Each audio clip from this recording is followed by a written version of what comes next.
मध्य प्रदेश का सबसे बड़ा फ्लाईओवर और देश का पहला केबल ब्रिज बनकर तैयार हो गया है। इसे लेकर आज मध्य प्रदेश शासन लोक निर्माण मंत्री राकेश सिंह ने कहा कि ओवर ब्रिज का निरीक्षण किया। इस दौरान लोक निर्माण मंत्री के साथ कैंट विधायक, बरगी विधायक और पनागर के विधायक सहित तमाम जनप्रतिनिधि और कार्यकर्ताओं के अलावा अधिकारी मौजूद रहे।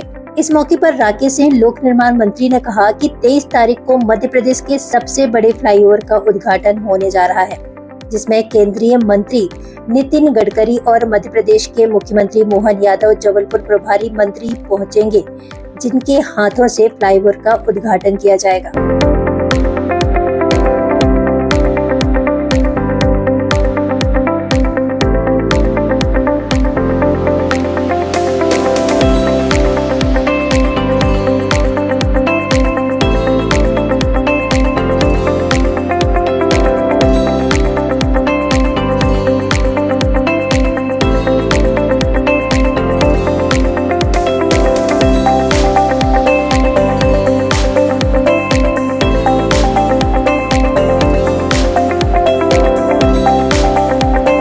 मैं ऐसा मानता हूँ कि जबलपुर को एक बहुत बड़ी सौगात मिले। इसमें केवल 2 दिन का समय बाकी बचा है और 10 साल का जबलपुर का संघर्ष अंततः रंग लाया है।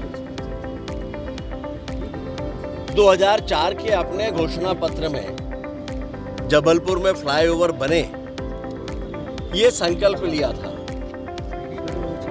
लेकिन उस समय कांग्रेस की सरकार थी, तो इतना बड़ा फ्लाईओवर तो दूर की बात है, 10 करोड़ रुपए के काम की भी कठिनाइयां होती थी।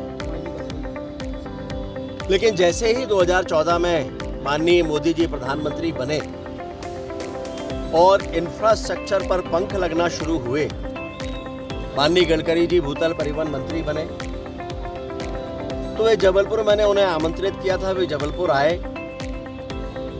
और एक बैठक हमारे ही निवास पर हुई थी, जिसमें जबलपुर के डेवलपमेंट को लेकर सारी चर्चाएं थी। उसमें ये फ्लाईओवर, जबलपुर में रिंग रोड और जबलपुर से अमरकंटक होते हुए बिलासपुर का नेशनल हाईवे, रोपवे हमने उसमें बाद में जुड़वाया और लॉजिस्टिक पार्क भी बाद में जुड़वाया।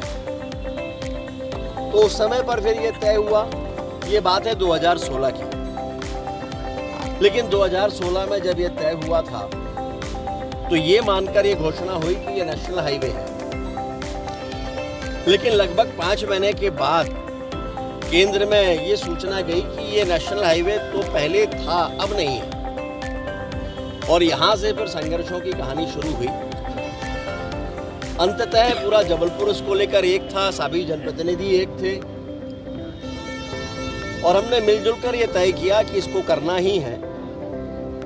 और माननीय गडकरी जी का मैं ऐसा मानता हूं कि जितना सहयोग रहा है, माननीय मोदी जी देश के प्रधानमंत्री नहीं होते, माननीय गडकरी जी भूतल परिवहन मंत्री नहीं होते, तो ये हमारे लिए एक सपना ही रहता और तब जाकर मध्य प्रदेश के सबसे बड़े फ्लाईओवर पे हम आगे बढ़ पाए।